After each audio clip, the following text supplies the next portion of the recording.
ఆ? ఏంది ఇప్పటికేదో అన్నావు? ఆ, గదే గదే ఈసారి వినాయకుడిని ఎట్లా ప్లాన్ చేస్తురా అని.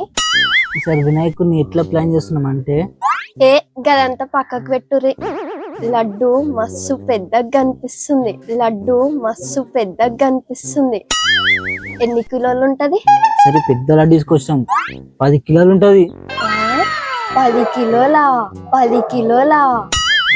నా పంట వండినట్టే, నా పంట వండినట్టే.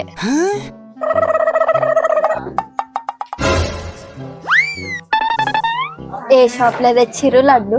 ఏ షాప్ లో తెచ్చిర్రు లడ్డు? ఇంకా సినిమా షాప్ లో తెచ్చిన సీన్మామ షాప్ లోనా? అక్కడ లడ్డు చాలా బాగుంటది. ఈసారి లడ్డు మస్తు పెద్ద ఉంది కాబట్టి వేలం పాటల మస్తు రేట్ వస్తుంది. అప్పటిదాకా నేనుంచాలే కదా, అప్పటిదాకా నేనుంచాలే కదా. ఏంది ఇప్పుడేదో అన్నావు?